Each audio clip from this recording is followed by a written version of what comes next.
we're going to run through our brackets, much to Dylan's desire not to. And then we're also going to talk about just March Madness in general, because, like I said, Craig actually pays attention to the games and actually knows what the teams are like, and maybe what the rest of March Madness actually might look like, considering the first half did not go well for a lot of people's brackets, aka nobody, because nobody is perfect anymore. Well, yeah, there's nobody's perfect, and there's where we got to. But yeah, that So one was great. So I think first we got to kick it off. I think ultimately with the upsets, and because I feel like that's like just the first thing you jump to in every tournament. So obviously right off the bat, 16 seed, just dominating Purdue, which for everybody, Purdue was in my championship game, so it's going my bracket going really well. Didn't have them winning, thank God, but so but Now, was that the most obvious upset? Because I've seen a lot of people after the fact, of course, claim 2020 hindsight. Farley Dickinson, I mean, they're only the second 16 seed in history to upset a one. So that is definitely the most obvious upset of this bracket and most brackets in history. The only other 16 seed happened like 3 years ago, and that was UMBC upsetting Virginia, who's also one.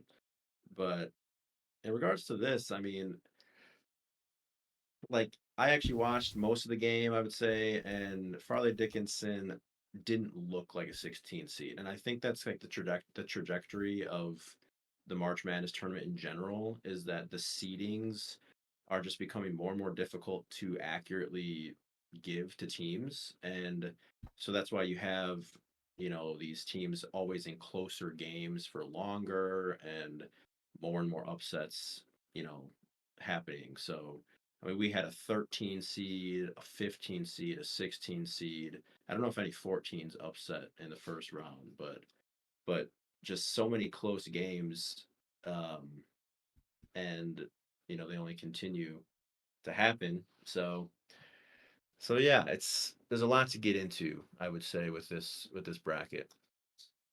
Yeah, and I'm currently pulling that up on the side. I didn't know if you wanted me to actually look through it, Dylan. What do you think? yeah, we can pull up our brackets here in a second. Okay. Um, because I got my bracket pulled up on the side too, so we can kind of look at it. Yeah, I just watching that game. It was surprising because I heard that they were like the smallest team in the nation or something like that, where they were like the shortest amount of like players. Hmm. And then it was just like watching it. Yeah, it felt like honestly like if that they were like a more experienced. It looked like they were just a more like put together team. Like it looked like they weren't like having as many turnovers. They weren't having like as many issues on offense. They had a couple like issues in like the second game, but like that's kind of just like the momentum of the first game and how much energy you put into that upset and everything. And it's always hard to like win the next one after that, especially being a 16 seed.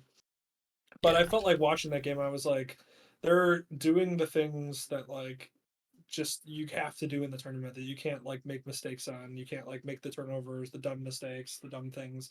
Otherwise, you get upset, which is kind of what happened, to Purdue. So Yeah.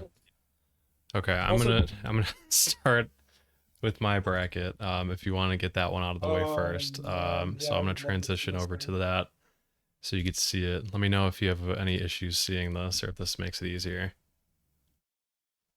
It definitely makes it easier to see. Okay. So right off the bat, Alabama. So you got Alabama going far, which is, I mean, that's kind of I feel like the go to right now.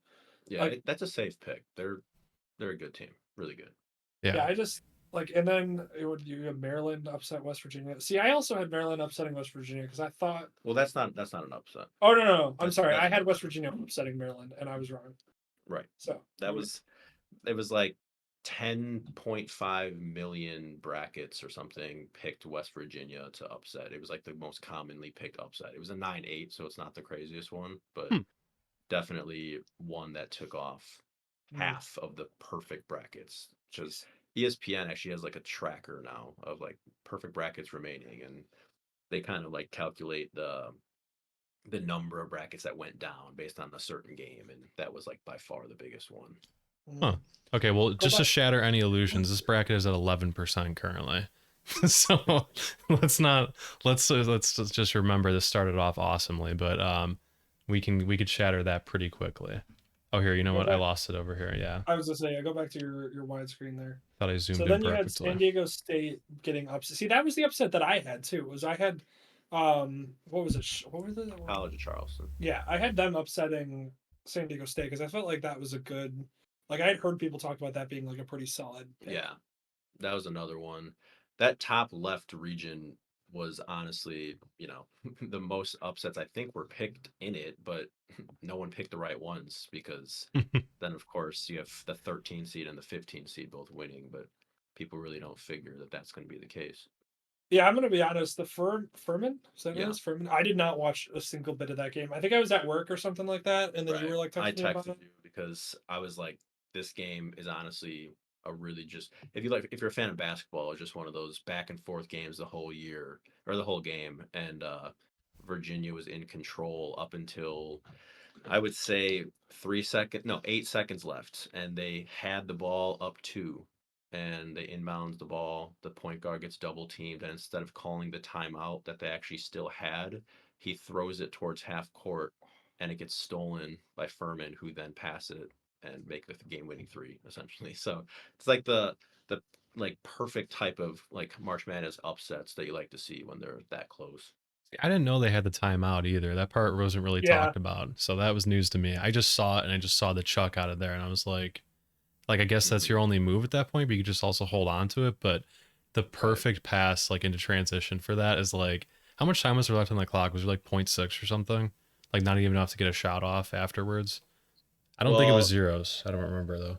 yeah, they inbounded it at 8, and then all of it happened with like they tied the or they took the lead with like 2 seconds left, and I think it might have went down to below one when they would have had to try to like win the game or something. mm. Yeah. yeah, that was a crazy. I remember seeing the shot and like Kevin Harlan's reaction of which is fantastic. That went Yeah. viral. Honestly, that kind of felt like to me is this is kind of throwing back, but that Kevin Harlan like that reaction video, whatever, kind of reminds me of when I almost jumped out of Uh, the score table. Okay, it's like back a in high freshman school. year, and like Craig hit a game winner at the buzzer for a three, and I just like I jumped out of the score table, like I literally hit my knees on the top of the score because I was the one like keeping score, and I like And yeah, and this is a scorer's table at Andrew High School, and it's not like I don't know if you've been like our high school. It was on the court, so you're sitting on a chair on the court. This scorer's table was elevated onto a platform for some reason. So Dylan is trying to get to the court as fast as he can, and he tumbles over the scores table, which is 5 feet off the ground, oh and he's falling onto the court, in celebration before he gets there. But yeah, I remember that too, and that's we're pushing 12 years ago at this point. It's a very vivid memory. oh, right in the Yeah. soul. They Um, stick with you. Yeah, but that was kind of how I felt about Kevin Harlan's reaction with that shot. But that was nuts. Because that's one of those random schools that you're like, I've never heard of this school in my entire life. I don't even. This was their first time in the tournament in Is that history, so yeah. that's why it was such a big deal too. I literally could not tell you the state that they're from. Like, there's no way I could give you that. Like, I'd like to see the no Google shot. trend search history of like FDU and like Fernham and Yeah, everything because it was like, Oh yeah, where's that? How do you say that one? yeah. yeah. So and then you move down to the second half of that bracket. Do you So want you to go had one left to you want to go left side or you just want to no, go we're staying in the The south. South Yeah, region. just keep scrolling okay? down. We'll go to that second half. So Creighton, you had North Carolina State going on the upside. See, Creighton usually does perform well in the tournament, so I just kind of banked on that, and that was kind of what I went with. Yeah. Yeah, go ahead, Dylan. No, so like a lot of these, most of the time, if it's like a 5 and a 12, I always want to pick the upset. But the most I was doing this, I think, was at 10:45, and they were due obviously and closing at 11. So at least when I put more time into it last year, the first thing, because this is another thing I was going to get to after we talk about the bracket, is like where to even start, because I have no idea where to start. The only thing that I went off of was just like, okay, I'm gonna look at like points per game and like like defense and stuff like ranking, and that's like surface level. That's all I went into, and then I stopped. So these ones, that's very much what these look like. Of course, doesn't account for everything else, like what conference they're in and everything else. So that's what this is. So if you see an upset and you go, why did he pick that? Don't think there's a good reason. There isn't. That's the best way. That's the best way to do it, though. Honestly, I was talking to Dylan like after the first day, and I showed him the number one bracket after the first like 8 or 9 games, and Yep, I was yep. like, this guy literally picked, like the 15 and 16 seed in like two of the regions to win, but they hadn't played their games yet, so he had a perfect bracket based on the games that had been played. And I was like, but this is where you see these people just, you can randomly create a bracket and still have a great chance in this tournament based on just how crazy it is. Mhm. Yeah, so it seems almost fruitless, but Yeah, I don't know. I It's try to go tough. with a little bit of background knowledge, like recency. So like I said, with this one, like I went Creighton because I was like, okay, Creighton probably gonna win because they usually perform okay in the tournament. Like not saying they're great, but they usually perform pretty well. Yeah. Yeah. Coach McDermott is, I'm a Big East guy because I went to Marquette and have followed these teams for the last, 8 years. And Coach McDermott, obviously Doug McDermott is in the NBA and his dad's the coach at Creighton. Um, he always leads good teams, and whether or not they have won the championship, it's just though his coaching style puts forth good teams, and so good idea to pick a win. Yeah, I didn't even realize that they upset Baylor. See, this is what I'm talking about. I missed some of the games because there's just so many. Like now that Sweet 16, Elite Eight's coming up, that'll be like a lot more. I'll have a lot more eyes on those. But like, yeah, I totally missed that boat. Yeah. Um, and then you had what did you have after that? You got did, did you have did you put who did you have upsetting right there? You have another upset? Utah State over Mizzou. Um oh Oh yeah. wait, no, am I looking at what bracket are we looking at? Where are you at? On the left side, so you Oh just yeah, said yeah. Baylor, right? And then So we're you had going to Utah Mizzou. State over Mizzou. I guess that's not that bad of an upset. Although Mizzou did win by 11. And then of course Arizona. You know how Yeah, you that mean went. you So didn't have Princeton? It's crazy because that game, Princeton controlled the entire game, and it just really, like, they only won by 4, but it just goes to show you that like, so Ivy League schools, you never play, these big name schools throughout the regular season, but they have enough time to study the trends of every team that they're going to verse. Like, all these teams have a chance to study the team they're going to play, and Princeton did exactly what they had to do to shut down Arizona's style. And Arizona was like the number 6 top pick to win the championship, and so it's just like so crazy because they're just this fundamentally sound team who has like a bunch of seniors, and they've gotten to the tournament for 3 years in a row, but like haven't won like a game. And the coach was interviewed after the win against Missouri, and he's like, yeah, this is not like a 1 year thing. This is literally a 3 4 years in the making type of business, where because we're older and seasoned, like they feel like they can compete with anyone, and they've come out and won 2 games and have a chance to honestly win another, because Creighton and them are going to be very similar in how they play, and that's who they're playing in the Sweet 16. so I'm assuming the studying part isn't just because it's an Ivy League school and that because that's immediately what I went to. Is like, listen, Uh, these nerds have so much time to study. And I was like, I These guess that nerds. makes sense. That's like they're These really good at it. But no, that's a good one. But no, like it's every team, like Dylan was bringing up with Farley Dickinson. Purdue was in the top 5 best team in the country for 2 months, and Farley Dickinson is the statistically shortest team by height in the country, and they beat the kid who is like the tallest player, Zach Eady. Yeah, He's like 7'2", 7'3", or something, and it's because they just knew how to shut them down, and that's the beauty of it. So yeah. So when like Princeton went into it, what was the like as a person who didn't get to see, I think I saw actually majority of maybe it wasn't this game. So Arizona style versus Princeton, what was their whole thing possession, and they knew that they just had to limit like giving them the ball. So they just that was like what they went into it, and then they just played off of that. Or like what's that yeah, look like? yeah, they're a good 3-point shooting team. Princeton obviously is, but the whole thing is they slow it down. And Arizona is more of a run and gun, athletic school that you know they have bigs and guards that they just you know it's not the same style as the Princeton really slowing the game down style. And I relate as well to that kind of thing because like back in high school playing basketball, where when you're undersized or like less athletic than a team where you're not supposed to compete with, you can really slow down a game and switch the tide if you slow down that team. And so that's kind of the mentality that they go for. Okay. Yeah, that's not surprising. I like it was one of those where like every once in a while one of those Ivy League school teams just like does something crazy in the tournament, and this is now Princeton's, but that does make sense. I mean, 3 to 4 years of just like, yeah, because that's like you see it with Gonzaga a lot. That's what ends up happening in the tournament is you get these teams that like one have like a lot of talent, but then you also get these teams that have like they've been playing together for 4 years and they could like they could all close their eyes and know where each other are on the Hmm. court. And so then that's kind of like when that factors in, because then that's like okay, there's a reason why they're playing so well because their chemistry is just absurd because they've had 4 years together. Yeah.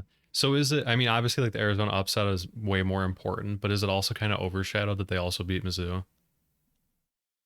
I mean, I think that Missouri, so Missouri is hated in March Madness because this was their first win. So like when they beat Utah State, that was their first win in like 13 years Oh, in March Madness. So they were like 0 and 12 or 0 and 13 or whatever. They haven't gotten in every year, so I know it's less than that. But it was like this curse was lifted, that they hadn't won in like over 4,000 days. It was like this tweet that was posted and stuff like that. But the win against Missouri was, I think, more expected than people who don't know, basketball as much would realize because, like, if they could upset Arizona, who, was clearly a favorite to win the championship, Missouri was not. So, okay. Yeah. So Creighton is coming up next, and when then I guess since we're here anyways, like what's Creighton look like as well, like their play style versus Princeton, because apparently yeah, anything could it's happen. right. Anything can always happen. Creighton, I think, will have a very similar play style. So, Creighton, I know. Let me just take a look here. Their center, Ryan Kelkbrenner, he's like 7'1". He had 31 points against NC State. Hmm. And he's a skilled center. So he's not just like a, I'll stand here, be a big presence, and hope that the guys won't come around. No, like he'll post you up, he'll get rebounds, like because like, and I say that because I compare him to one of the Xavier centers who is more along the big body but less skill as the Mm. Kalkbrenner on Creighton. Um, but not only does Creighton have him, they have a guard, Ryan Nembard, who I believe his older brother's in the NBA. I could be wrong, but there's a Nembard on the Pacers. I don't know if they're related or not. But Hmm. Nembard, he ran the show against Baylor. He had 30 against Baylor, and that's surprising because like that's a guard, you know, leading the way against a team that like they won the championship 2 years ago. So Oh It's true. yeah. I've heard so yeah, so Creighton's very interesting, and then they also have this lefty shooter. His name's Baylor Shireman, and he's a potential second round draft pick in the NBA just because he's a lefty shooter, and teams love lefty shooters. So he's been on mock drafts and stuff like that. So there's a lot of good players that I think will. What's the reasoning behind the lefty shooter? Is that just like it's easier I in the don't. corner, or what? I mean, I what the really don't know. I just like as long as I've been a basketball fan and talking to older basketball fans and coaches, like I think they say that it's like harder to guard because the release is faster sometimes, but hmm. I really don't know why people like lefty shooters. Hmm. Is it just But like Yeah. that extra like second of hesitation you have to have as like a defender to remember like, oh, he's different than 99% of everybody I've ever defended, like that way instead of this way. yeah, I I don't think know. they're right. That's a good thought. I mean, the percentages of righties and like their strength of moving right faster than moving left is definitely, it favors the righty compared to a lefty. So Yeah. it's I don't know, but yeah, I don't know why because Baylor Shireman hasn't made any name for himself too much in like the college basketball world, but he's on some mock drafts for whatever reason. So like that these are the types of weapons that Creighton has and why they're very capable of moving out of this region fully, and why experts that I've listened to have even picked them to upset whoever gets to, if they get to the Elite Eight, like that they would get to the Final Four. So it's crazy. I mean, Princeton, if they can do the same thing, like that would be historic for them to get out and go to the Elite Eight. But we'll see. Yeah. So the question is who has a better chance? Because I think Bama is probably going to get past San Diego State. I would assume. So Yeah, I mean, I don't know. Do you want to get into San Diego State at all? yeah, I mean, go ahead. Yeah, because I'm kind of curious. Because my assumption is that they would just end up, I like that they would probably just blow past San Diego State. Like it'd probably be like a 10+ point win. Yeah, I kind of agree with that. The San Diego State, the Mountain West Conference is like not the best success in March Madness. They were 0-4 last year in the tournament, but at least San Diego State, got their 2 wins this year. Some people thought that they were underseeded as a 5. I mean, Hmm. they have a good team. Their point guard, he's a senior.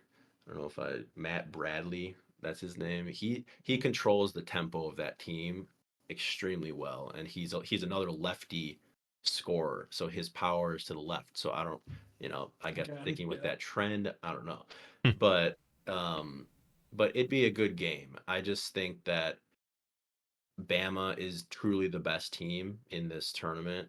Um, Despite all the drama that has circulated with them, which we can talk about later if you want.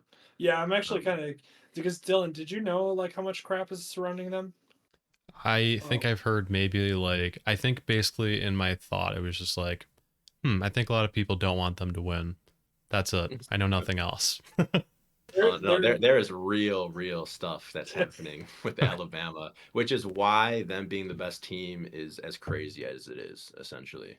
Okay, so Um, like despite all that going on. yeah, yeah. So like I said, San Diego State, good team.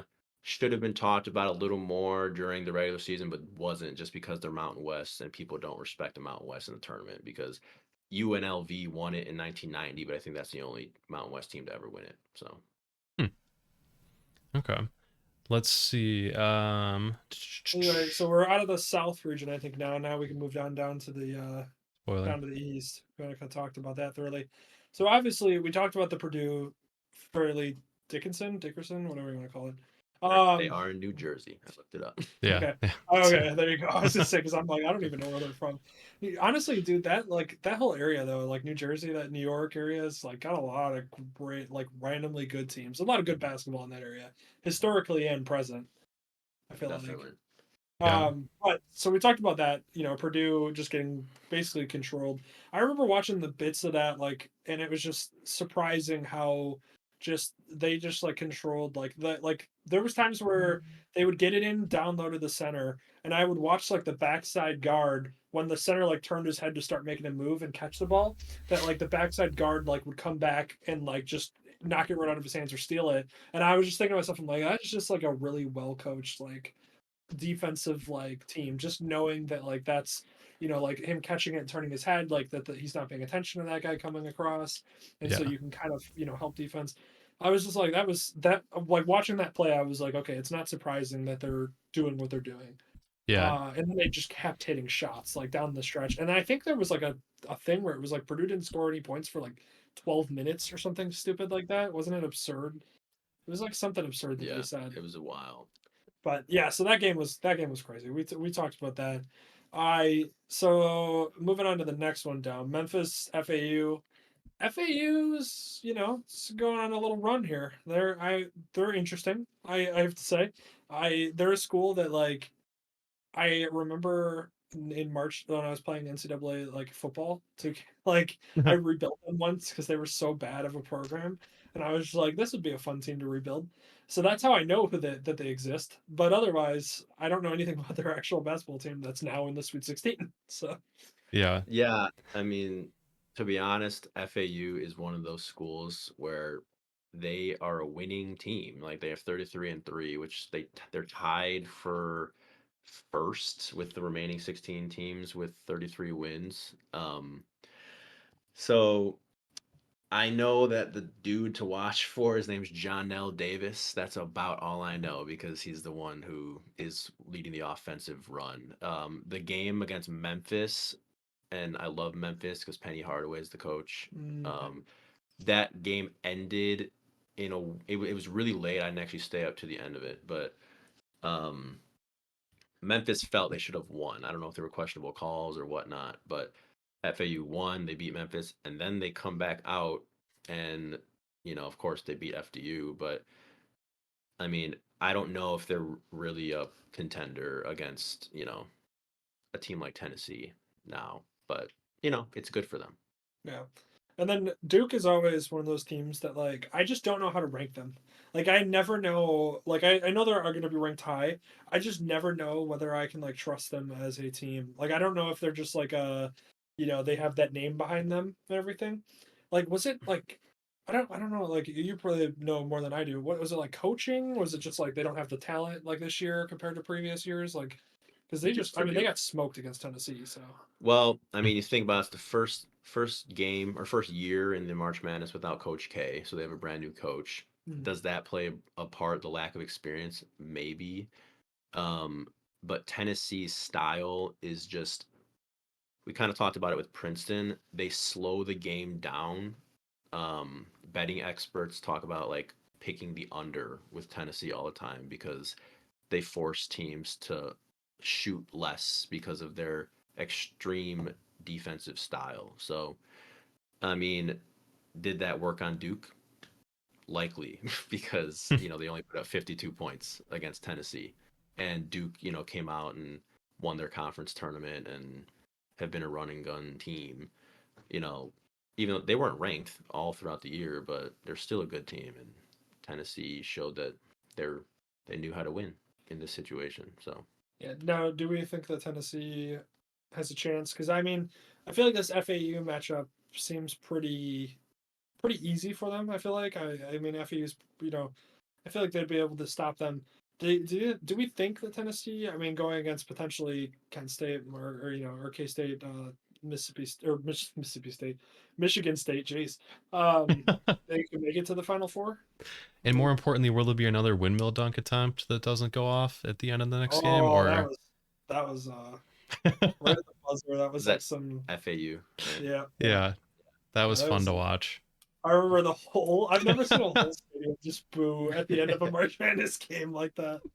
Right, because you gotta, Farley Dickinson held their own, and I mean, it's almost like they acted like they'd been there before when neither of them had been there, and then FAU is like, "Oh yeah, we won. Let's try this." But It was so whatever. funny. I laughed out. I mean, I was like, oh, I was hoping after you would move on, but like, just immediately, I wonder what the reaction in the stadium would have been if he made it versus not making it, because not making it was just so much funnier. Because it was It all of was a like sudden a resounding boo rather than I felt something like it was like cool. an awkward like, do we cheer? Like that was cool, but like also like Whoa. at the end, like, it's kind of like a sportsmanship thing where you're like, come on, dude. Yeah. Anyway, Right. yeah. No, it's like that. Regardless. I don't know who the player was, but it was this like team was down by 30 against Kansas like a couple years ago, and there's like 10 seconds left. They're running the time off, and he like is standing near half court, and the guy like sneaks out from behind his back, Yeah, I remember. steals the ball, and goes and dunks it so that they lost by 30, but lost by 28 instead of 30. And it's like nice.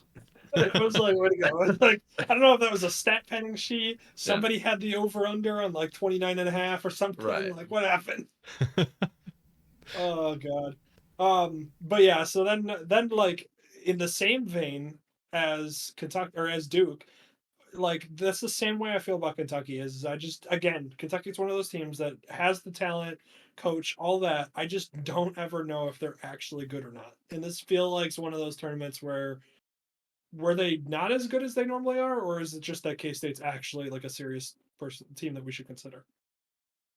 I mean, UK had a bad year this year. Their ranking of 6 probably was generous, but it's because of them being UK and Coach Calipari. They are a big team, and the thing that was most noted by like the experts after the game that they lost to K State was they out rebounded K State by 19. So in any other scenario, that's like like you're gonna win typically. But K State won. So if that talks Hmm. about the reality of K State, maybe K State is a real contender, despite being small. They play really good defense, and you know their matchup versus Michigan State is you know going to be very interesting because their defense on the perimeter will limit Michigan State's primary offensive option, which is perimeter shooting. So Uh, even if it's just by pure like what they do type of things, I think K State could advance. so here's a question: if K State meets Tennessee Hmm. in the Elite Eight, who do you think moves on? At that point, it's it's up in the air because they're two teams who rely on their speed and defense to win. And if Tennessee has also has two like really solid big guys. I really don't know. K State's big guys are not elite because they have two guards that were named like second team All American. Mhm. Um, but if Tennessee can keep their big guys out of foul trouble, which initially in their game against Duke, they were in foul trouble. That was during the first half, so they had to take out their like starting center and put in their backup center for a lot of the game. Mm. But obviously they pulled away and easily beat them. But I think if Tennessee can keep their bigs out of trouble, then I think they could beat K State. Now we move to what is probably the painful part of the bracket for you, which Oh, Yeah. is, really? There's another like well, it's the bottom portion, which is we were talking about K State a lot, but what we haven't talked about really is Michigan State a lot and the teams that they've beaten. Right. So Yeah. So I I mean, was polling. Tessa was I polling. yeah I we were don't know. Marquette. So I watched Marquette, of course, most than any other team this year. because he went to Marquette, by I the went way, to just to Marquette. clarify. Um, this was by far, and I'm a big basketball fan in the sense that I do comparative, like just things with knowing if a team is good or not. So, for example, when I was at Marquette, we had players like Henry Ellenson, who was drafted in the first round. He was widely considered to be a bust, which I agree because and a lot of people think he should have stayed at Marquette for another year potentially.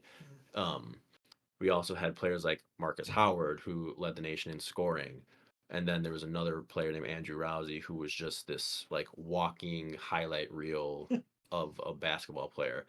Those guys were all individually more talented than any guy that's on our team currently, but this team was the best team that I've seen out of Marquette in my time being a fan, which has been like 8 or 9 years. Um, they had a very very sound system with Shaka Smart at the helm, and he's known as a defensive first coach, but our offense actually surprisingly became one of the best in the nation this year in regards to transition points as well as inside points. And the inside points part is very interesting because we have one big who's like 6'9", and everyone else is small. So it just kind of goes to show how well our guards got to the hoop and scored. Um, Now with that being said, I just became very familiar with their style of play, and I knew we were going to beat Vermont, obviously. But coming to the Michigan State game, I was just as nervous about this game as any other fan of a team, despite the numbers would say. And it's just because got to the Tom Izzo's been to March Madness tournament 25 years in a row. I mean, he knows how to systematically dismantle teams to give his team a chance to win. And I had mentioned earlier about K State, like Michigan State, right? So like that's the matchup that we're gonna see. Um, and it's the perimeter defense of K State should be able to shut down the Michigan State offense because Michigan State offense is primarily perimeter. Against Marquette, Michigan State was 1 for 16 from the three, and they still beat us by 9. So that goes to show you exactly how well Tom Izzo had prepared his team to make sure we could not get to the paint and score because that's how we get most of our points. And sure enough, it led to a win. So I'm, more of a realist than like a hopeless, believer of things. And I saw it in the very first 5 minutes of the game. I was like, we don't have it because they're shutting us down. And I'd seen that a couple other times during the season, and it was like the same situation. We came back, we took the lead in the second half, but you know, it's not enough when a team is like, this game we're doing this, and your Marquette's of course going to catch them slipping in a few possessions, but that was the whole game plan, so it Yeah. worked. So, as an uneducated basketball observer, how do they basically switch to like being able to block people out of the paint? Like, is it zone? Is it man? Like, exactly. Like, how do Yeah, they? Is it just the matchups? yeah, it's a mixture of all three basically. Teams will, start in man most of the time, and you will, you know, if a person drives or sets a screen, you'll switch to then allow, someone else to guard, but which takes away the penetration option. So you're not allowing the screen to impact the movement of the defender, because the defender who was guarding the person screening just jumps over and takes the guy. So there was a mixture of that, as well as switching to zone. Michigan State was playing 1-3-1 during the game, which that was a big thing that Marquette was not capitalizing on, because the 1-3-1, you have one guard at the top, three guys across the middle of the lane, and then one at the baseline. And Marquette, theoretically, if they could get to the middle and pass to the corners, they would be wide open. And we saw that a handful of possessions where they hit open corner threes because of that defensive choice, but they weren't doing it often enough. Because they were so used to getting to the basket, they were forcing up layups that weren't open.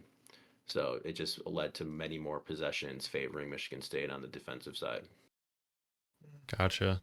Huh. Okay. Yeah. Also learning about the different formations and stuff too is I'm also trying to adopt to be more of a soccer fan at the same time too. So there's a lot of learning going on right A lot now, of which is always formations to fun. that one, yeah. Yeah, I'm being adopted into being an Everton fan, so I got to get an idea of how that went. So Oh boy. translating skills and everything there, but okay, Mhm. that's interesting. So that's what also I was going to ask about too. Yeah, see Danny Payne. That was I saw that tie. It was fun though. Um, in the time because like obviously coming into the tournament, you have done a ton of time to like study. Well, what is it? Selection Sunday, and what's the turnaround of the first game? A day? 2 days? Is it? We get the Selections play-ins. selection Sunday is obviously Sunday, and the play-ins start Wednesday typically. So it's like, but the play-ins are the first four teams, so Okay. it doesn't technically, count as, the actual start of the tournament. That's why you can submit brackets until Thursday. But no, the first playing game was actually Tuesday. So it was Tuesday and then Wednesday, and then Okay. Thursday started the rest of the tournament. Okay. Okay. I was trying to figure out like with the preparation, the study time and everything, how much of a disadvantage is it coming off of like obviously your start of the tournament selection Sunday and then knowing who you're scheming against and then going right into like the second round, assume after you win the first game. As like you said, that was the big advantage of like Michigan State having that. And then all of a sudden they're turning around, they're like, okay, Marquette's the next one up. They've got roughly what, like between like 48 Yeah, hours ish or right. something. Yeah. Right. It is. And that's where I think that the coaching experience in the tournament really helps, with Tom Izzo being that just Hall of Fame coach. Not to say that Shaka Smart is bad at all, because like the Marquette basketball culture has improved immensely since what it was when we had Coach Wojciechowski for 6 years, and he was there every year that I was there, and his style was conducive to playing offense and no defense, and obviously you're not going to win in that regard. Mhm. Um, and I think that Shaka is going to bring in a ton of talent to Marquette, and they're going to get back to, players like Jimmy Butler, like who went to Marquette. Did The not know that players, until right now. Mhm. well, yeah, like players are going to want to come to Marquette Dwayne Wade. essentially. Yeah, Dwayne Wade. Oh, Um, so yeah, so that's the hope, at least with how he's turned the culture around.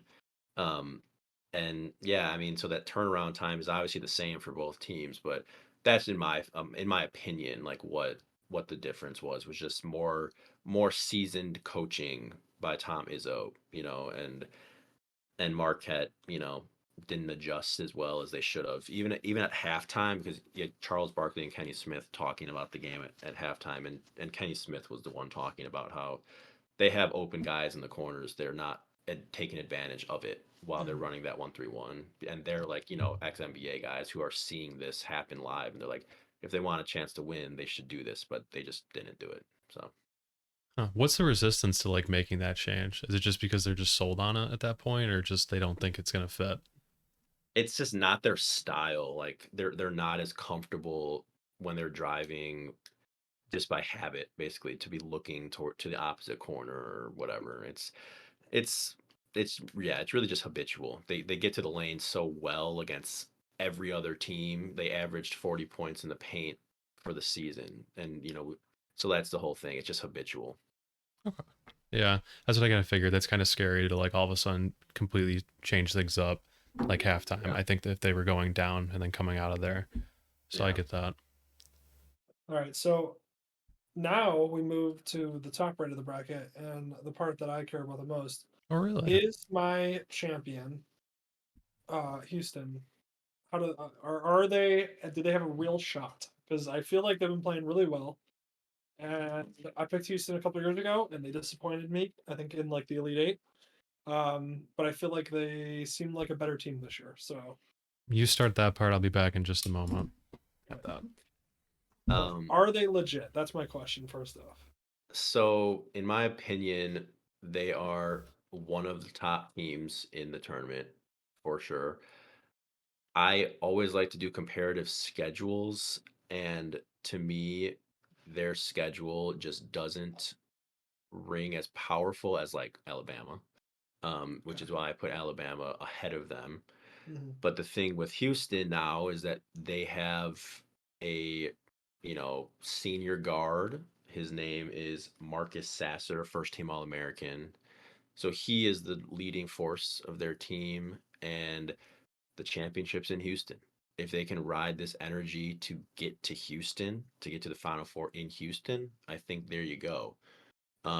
Their matchup versus who do they got?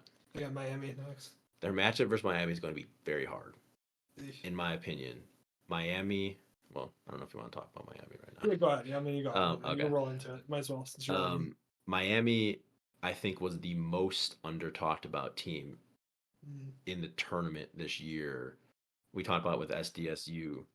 They're a team that people are betting on to upset Houston a lot. Um, Miami was like a top 10 team like a few weeks before the end of the season. Mm. Obviously, Houston was a top 5 team, Yeah, yeah, which doesn't say, too much. But Miami is just a, in my opinion, like their first real opponent that they're going to face. And if they, I mean, they only won by 11 to Northern Kentucky, but whatever. I just think it's going to be harder to get past Miami than it is for Bama to get past SDSU. That's just my opinion. yeah. Okay. Um, yeah, So Dylan, you were saying that I didn't realize this, but Houston is the host of the Final Four and everything. So Right. that would be wild because obviously Houston, getting there, you got the home crowd, you got your, that has, that'll play a lot into it. Um, Yeah, and I mean, like, I think the past 2 or 3 years at least, I don't know if just out of like habit I just picked Houston. I don't really have a particular affinity, but like, I think just because of offense in that point, and I was just like comparing and then going across it, but not on purpose. That's just what I had ended up choosing. So that'd be kind of fun if it went there. yeah. I mean, Houston was a Final Four team 2 years ago. They're an Elite Eight team last year. So, and they have, like I said, they're All American guard. He's a senior. So, I mean, it's a very similar but better situation for them than it is, like it is with Princeton. You have like guys that have been together for multiple years, and it can carry over. Hopefully, in this, Sasser's senior year, that they can push through and get to you know, their home court advantage type of thing in the Final Four. Yeah, that part's ridiculous. And just to be clear, the other places like that they're playing right now are spread out. I wasn't even paying attention to venues and everything. Like so oh yeah, for round of 64 and everything. multiple places, right? Yeah. Multiple different. Okay. Yeah. And then eventually, is there like a specific designation? Does it matter who gets to the Sweet 16? Are all the sites like neutral, pre-planned? They're all pre-planned, I Yeah. think, right? Yeah. Yeah, Yeah. they're pre-planned. Okay. Like Yeah. like the championship city is planned, I think, the year before, the year of. I don't know how they do it, Okay. but my other gripe about that game against Miami is the fact that Miami basically killed Indiana, and that was a very big surprise. Indiana has a guy who is currently in the running with for the National Player of the Year. He is another first team All American, and that's Trace Jackson Davis, who averages 21 21 points, 11 rebounds, 4 assists, and 3 blocks a game. So that dude on Indiana is a killer. And Miami basically rendered him, Useless. useless for their game and beat them. And Indiana was a team that was projected to potentially, get to the Final Four as well. So I just think that is something that is important to take into consideration, um, with how well they handled Indiana and Hmm. Miami's top four players, not necessarily top four players, but they have four guards that all average double digit points. So like when you talk about speed and versatility, like that's the definition of it because you can give the ball to someone, like at a different time, they're gonna put up 10 points at least. So yeah, it's gonna be an interesting game. Did Indiana have like anybody else, or was it kind of just like the superstar guy and then a bunch of other guys to like support him? Yeah, I don't know too much about any other Indiana player. I just know that Trace Jackson Davis is by far the star of the team, but Yeah. but they're obviously a solid team as a whole. Yeah. Yeah, and then moving down into the rest of that the North Midwest. So Iowa State, was that Iowa State, Yeah. Pitt? Pitt with the upset there, which is interesting because Hmm. that's one of those where I feel like Iowa State. I tend to bet against Iowa State because I don't know why, but they always seem to just disappoint. I don't know what it is, but in the tournament, it's like it brings me back to the Hoiberg days or Fred Hoiberg, right? Is that right? Yeah, Yep. Forgot about yeah, that name. Haven't heard that in a yeah. while. Ex-Bulls coach, maybe. Yeah. No, I fully agree with you. Like they're just a team that they disappoint all too frequently. Iowa Mhm. State, I mean, they only put up 41 points. And Pittsburgh was a play-in team, which, nothing against the play-in teams, but they have to win a game just to get to play Iowa State. And Iowa State has that extra time to prepare theoretically, or that extra time off Yeah. theoretically. But Isn't 41 um, points like ridiculously horrible? Like, am I yeah, calling that out with my eye? No, that's bad. yeah, that's bad for, I mean, it's a 40-minute game. I mean, these guys like came out and just didn't score. The score was I watched the beginning of the game. It was like 21-2 for the like forever, and it's like okay. Then they came back to within 9 at halftime, and then they just like didn't do anything. So it was just Wow. a really poor showing by Iowa State. It was like, and even though they put together some good wins during the regular season, and I kind of like Pittsburgh as well. There was a dude who went to Marquette who, after like his eligibility with Marquette ended, he transferred to Pittsburgh. His name's Greg Elliott. He was, Mm. not the best dude, but just rooting for him. But Yeah. Yeah, and then what's really interesting to me is how much talk Texas is getting as far as the team that everybody loves. I felt like I did not know anything about Texas going into this or anything about them, and I'm like hearing talk about how they're being like one of the teams that like everybody loves and is like, oh, they have a chance. yeah, Texas, according to Andy Katz, is the third best team in the Sweet 16. Um, they, I don't know. I love Texas, and I love them even more because they're playing Xavier. So I just want them to beat Xavier. But I really don't know like how they're gonna match up necessarily because like Texas has underperformed like in too many occasions this year, and that's about all I know. Like I really like their ceiling was so high, and then all of a sudden it's just like okay, let's see what happens. It's like, Yeah. Xavier, Xavier to me is a team I don't know anything about either. I mean, you know way more about them because obviously you saw them in their, your division and everything like that. Yeah. But that's an interesting matchup because I feel like that's a game where I really just don't know much about either team, and so I'm actually really interested to see how that one plays out. And then of course I'm interested to see how they both either one of them could do potentially against Houston if Houston does make it on, past Miami. And So Danny's that pulling for really, Texas. That's his champ pick this year. Yeah, I definitely would love for Texas to come because you think about it. I mean, how home of a game would a Houston game be for just Houston? You know, you're in Texas, so I don't know. But that would be that's true. that would be a crazy cool like Elite Eight matchup. Xavier has a very solid point guard, Sule Boom. He was not in the category of they do like the top point guard Yeah. nominations. He didn't get nominated, but a lot of people thought he should have. Mm. Um, and I've seen him play many games against Marquette. He's solid. They have a big who is his name's Jack Nungy, and that was the one I was talking about earlier.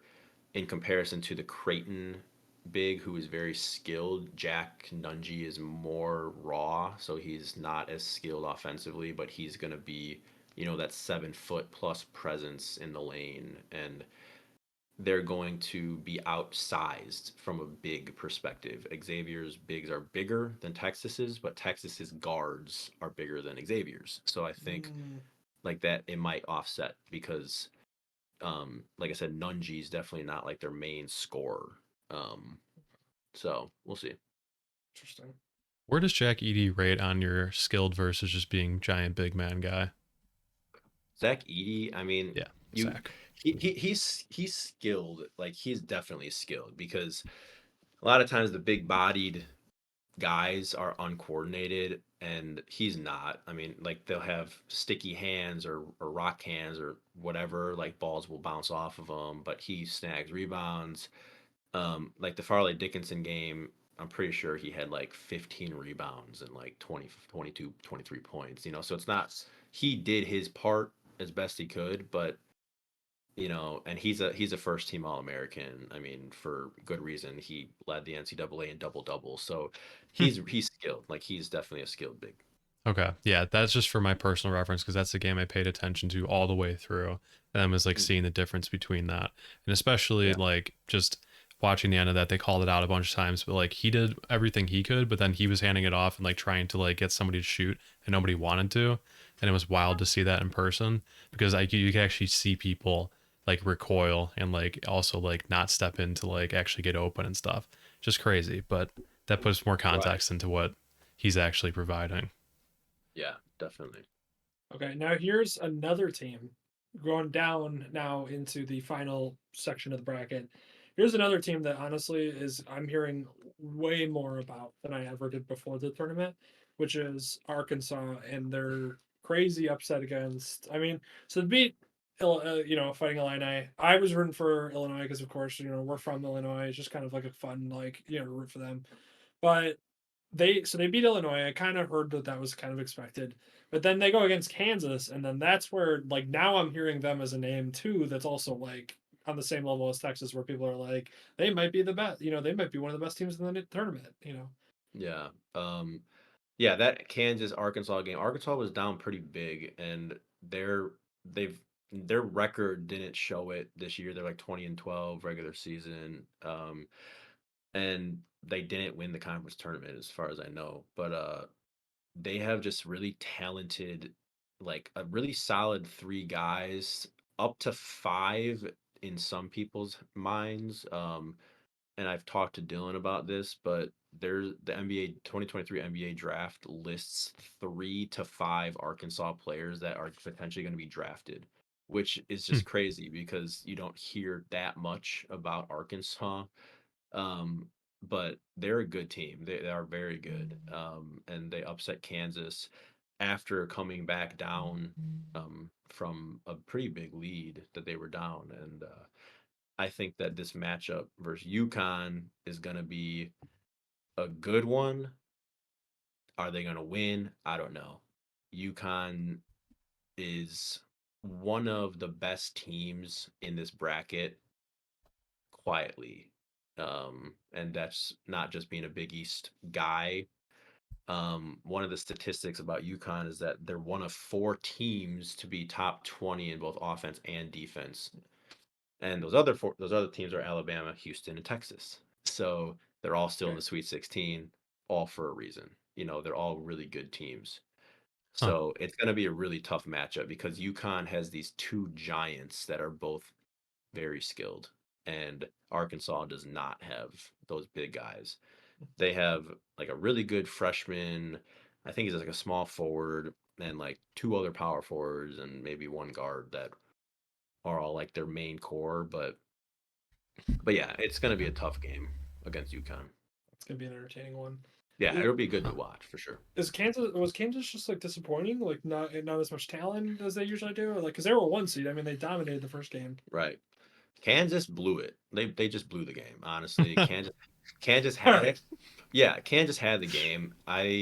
You know, I we haven't talked about my bracket plural, because I made 50 brackets Yeah, this yeah, year, yeah. because I had nothing else to do. So I made 50 brackets because the goal is to always make a perfect one. It's never going to happen, but my best bracket for the longest time was Kansas winning the championship. But I leave it up to the just the odds of going back to back is so low, and that you know national or college basketball aroma hit Kansas hardcore because they won it last year, and I just think that was a big thing. If it was going to be if it wasn't going to be Arkansas, it probably would have been UConn. Like I think Kansas was just meant to go. Okay. Interesting. And then we move down to the bottom half of that bracket, which I feel like is teams that I just don't hear anything about. Like obviously there's one team in there that I've everybody knows in Gonzaga, but I feel like none of these teams are like anything to write home about. Like I just so like we move into this bottom half and we got like TCU, um, beating Arizona, Arizona State, which is like okay, I heard Arizona State was pretty decent, and then you had TCU going to Gonzaga. Gonzaga obviously won that game. Um, it was a closer game than I thought it was going to be.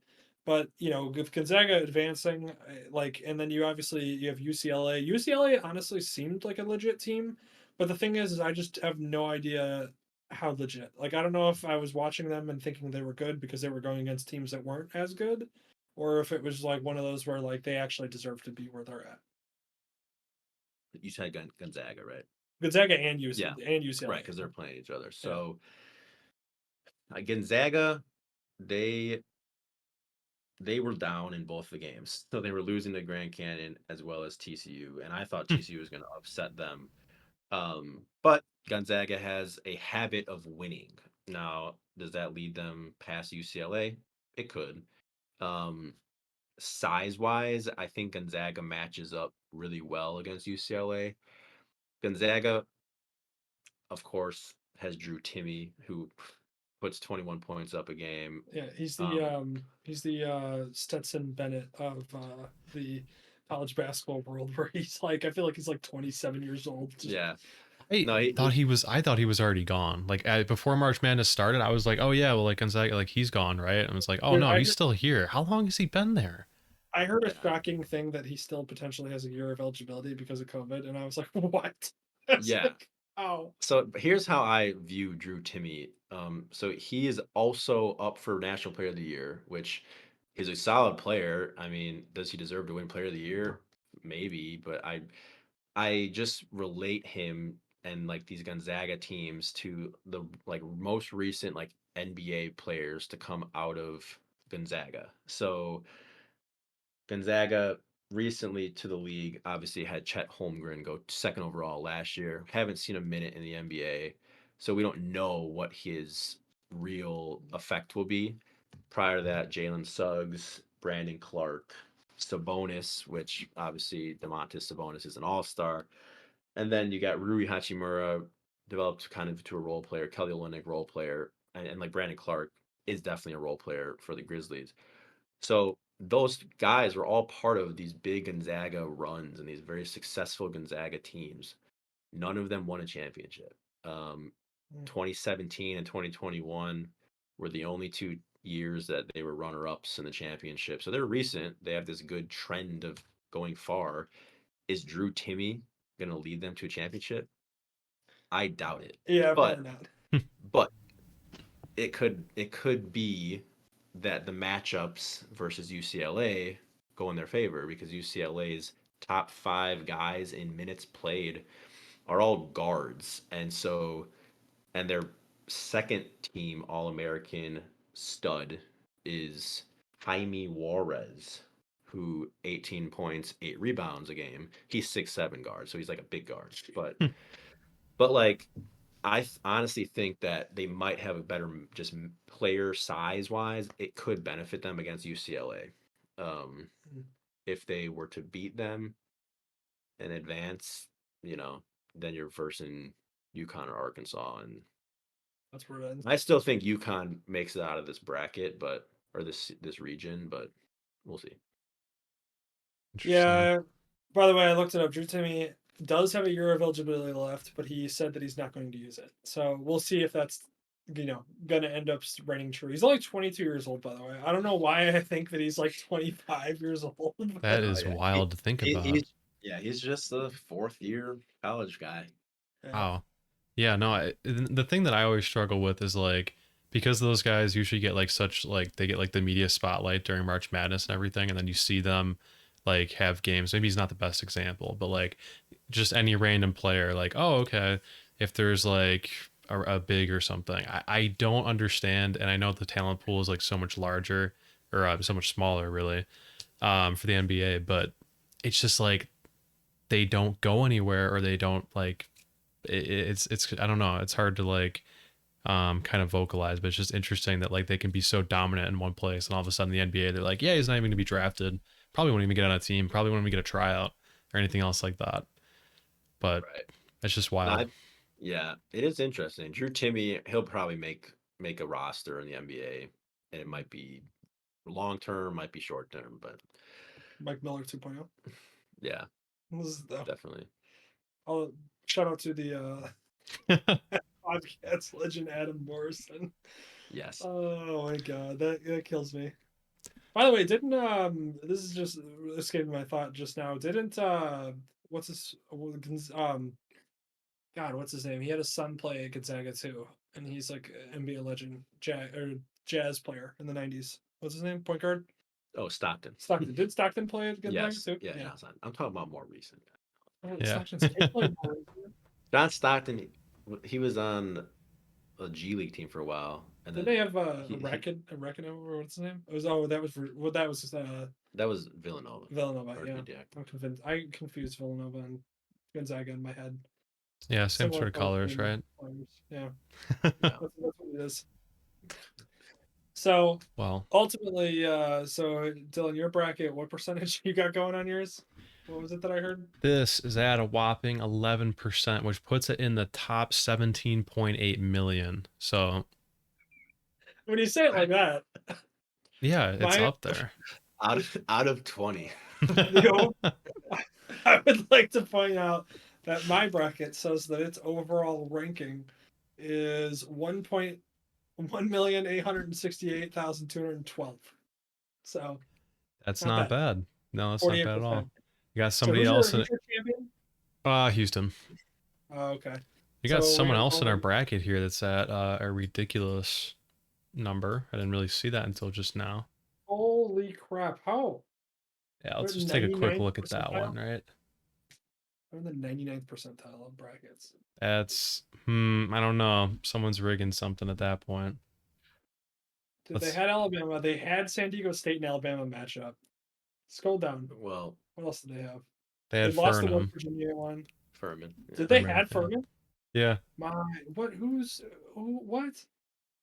What did they like? Got an Oracle or something going on here? I mean, they definitely chose wrong with Purdue, and they chose wrong with whoever lost to Princeton. Their Yeah. pick Very is close. UConn. Their pick's UConn, so they got UConn. It's pretty good. That's an interesting. That's an interesting bracket. I don't want to brag or nothing, but my top bracket out of my 50 is 99.2%. So, Nice. but it Ooh. has Kansas State as the champion. I remember you saying that this was your bracket, Yeah. which actually that's not honestly that crazy considering the fact that No, Kansas State's going to end right. up going against Especially, probably yeah, Tennessee. yeah, because Kansas State is, they're getting a good draw out of the fact that, you know, they no longer have Purdue in there because they would have been way outsized. Also, by the way, here we go, Dylan. So, yeah, here's my bracket. What does it say?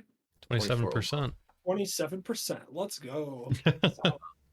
Yeah, Danny's Whoa, was 24,000th overall on the second day. I did actually Nice. witness that.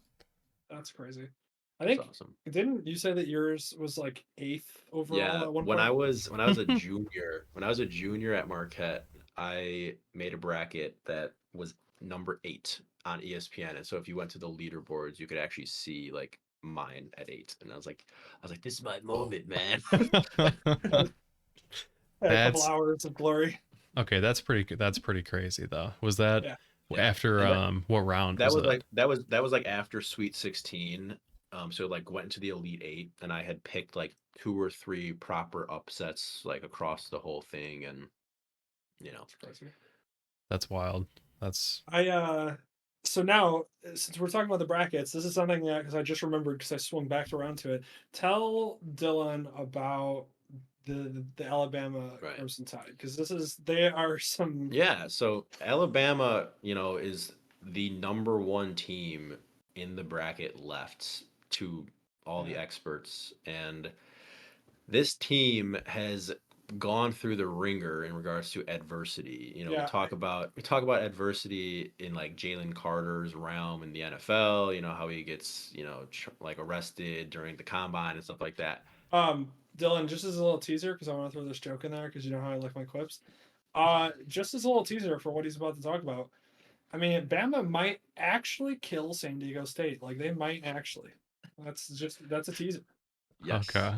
Okay. So, anyways, So yeah, continue. so at the start of this basketball season, one of the former Alabama players who was on the roster at the start of the season murdered someone and has since been indicted for murder and, jailed.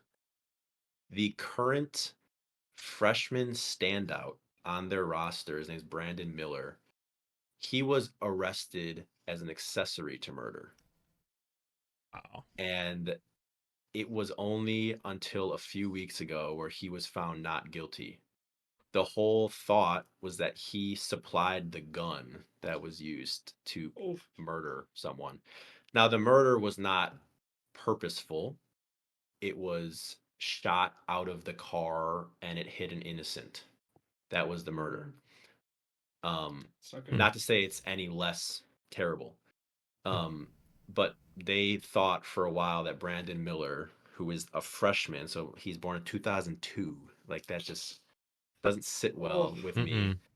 They Mm-mm. thought that he provided the gun, and he did not, I guess, according to the ruling, and was now recently just named a AP second or AP All American second team, averaged 19 points a game for the year, but had to be escorted to their first game with armed security. So like that's how current these events were, that he had armed security around him as they were going to their first game against Texas A&M Corpus Christi. What's the what I mean, like I can assume like retaliation or something, but like what's the thing with him having armed security? Do they think that there's like a big outcry against that out of the gate? People thought that he was acquitted too soon or improperly, Mm. basically, and that he actually did provide the gun, and then he was getting like death threats from like Wow. people and stuff like that. Wow. So this was something that I had talked to Dylan about before the tournament even started, and it was my reasoning for why I actually thought that Bama would potentially struggle to get out of this tournament in any way because they have this drama surrounding their team. And but if we watch it upset this game, then obviously it might be some factor, but yeah, so that's the reality of their team. Yet they've managed to maintain this number one overall ranking for the tournament, you know, remaining teams, and Um, there's a lot of people that think that Brandon Miller's NBA draft stock is going to rise because of how he handled adversity. You know, which Wow, that is good. quite a good spin. Oh, that's some Jameis Winston Yeah, level of good PR there for you. yeah. So Uh, it's really been out of the news. Like that's the whole thing. Like they haven't publicized it as much, um, which good for them, I guess. But yeah, I that's the remember there first being I've like, heard of it. yeah, I yeah, remember like Twitter story. Like I remember seeing it on Twitter, but that's pretty much it.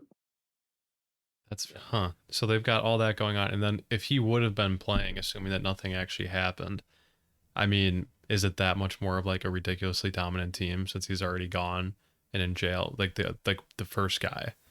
Oh yeah, that guy's name's Darius Miles, and Okay, I don't really know his impact to Alabama too much. Like I never looked into him individually, but okay. yeah, I mean they were ranked really high prior to it happening, and he's been off the team for the whole year. So Oh, okay. Okay. I thought at first that he was like better than like the best player, but okay, that makes more yeah, sense now. Interesting. Well, that's a lot to go into a tournament with and then still have to play a bunch of games back to back with. So yeah, sure, that should yeah, just a little thing on. a little context, some background lore on it. Well, Yeah, okay, so that's what's and then Alabama is I think you already covered this. Besides Houston and Alabama, are they the two one seeds left? Or they're yeah, still the other two are already yeah, knocked out. Okay. yeah. And the other statistic in regards to like odds is that a one seed has played for the national championship in like each of the last 4 years, or it might even be more than 4 years. And so that's why, the odds potentially are still like favoring like, you guys and picking Houston because, it's 50-50 essentially. Yeah, I was just say because right now you've got only two left, so Right. one of those where it's either gonna be and Bama's about to run into either K State or Tennessee, which would be a good matchup for them. Right. And so then really it's just up to Houston. I feel like Houston, now that we were talking through it, I feel like Houston gets past Miami. They've got a pretty good shot at getting to the Final Four because they go against Xavier or Texas, one of those two. Hmm. So I don't know. I'm still rolling with Houston as my champion. And I still You don't I exactly I have a don't choice to change at this point. know, but what I'm feeling less good about is my pick of Gonzaga in the Final Four game. I feel like what's going to happen here is that I might get to the Final Four without a single team in the Final Four. Because For the first time ever. like Houston might lose, and then Gonzaga does not feel good against either Arkansas or UConn, whichever team decides to, finish off the other. So I don't know. I'm not feeling good about that. I thought Gonzaga. I was just like Gonzaga to me always is that team that gets to the Final Four and then that's it. And it's like they Yeah. get there, they're in the building, and then they lose and they go away.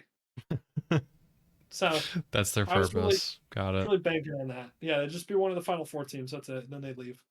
But I was just really banking on that, and so I'm hoping that that still reigns true. But feeling less and less confident regarding Gonzaga there. Yeah. And Yeah. I would love for Drew Timmy to come out and be like, "Shut up, all you! I am leading us to the championship." Dude, what if he Yeah. balls out and just takes them to a championship this year? I would lose it. Yeah. Yeah. It'd be fun to I mean, I don't know if it's like just because they've been in the final four so often, but like why did he get is it just purely because of the mustache, like the marketing angle around that? Because like he's the person that I would think about for March Madness stuff, and that's just because just watching and casually observing it, it's just like they've thrust him into the spotlight, I feel like, more than anybody else. I think he's also just the epitome of like he's the epitome of a player who's like a great college player that's never going to be as good as a pro. Like I feel like he's the epitome of that though too. Yeah, like a Doug McDermott style. Like they bring a ton of, positivity to their team, and they may make noise for their college or the college basketball world, but Yeah. you know, and it's, good to advertise like different skill sets, so he's 21 points per game, and it's Gonzaga who, I'd say before 8 years ago they weren't as big of a powerhouse basketball school as they are now. Um, so yeah. Yeah. Plus, you can keep the spotlight on him. There's not really much drama going on. That's true. Yeah, they don't. I probably not. They probably spend more time on that than Alabama, and be Uh, like, my favorite thing announcers do would be like, with a lot of off the court noise surrounding them, they're coming through and like making their way into here, and you're just like googling on your phone. You're like, oh, what happened? You're like, oh, he killed someone. Oh, I it's thought it just was something like, I don't know. They like the snacks were terrible at their facility. That's so much different. do you guys remember? This is something I'm pulling on my memory. Do you guys remember that announcer who I think immediately got fired? I mean, he had to have. Do you remember that announcer where the guy shot the basketball or something like that? I think it was a college game, and he's a shooter just like his dad, and his dad had like murdered somebody or something. Or shot somebody with a. It was like something like that where he said like just like his dad, and then it's like never heard of that guy ever again. Live on air. I mean, that's funny. The announcer, that's pretty funny. That's sad that if I get it, but what a shame. But another thing also about this, in March Madness in general, is just like the multi-game thing. Why do we not have that for basically like it's worked so flawlessly for everything else, either like on like TV, like a TV app, like phone, or like anything else. Multi-game is so easy, and I just feel like we need it for everything else. And I don't know why it's restricted only to like 2 weeks out of the year. But it's like a fantastic viewing experience being able to switch between like the audio going back and forth and tracking everything at once. The round of 64 is awesome because of stuff like that. And it's just really exciting because they need to have it for everything else.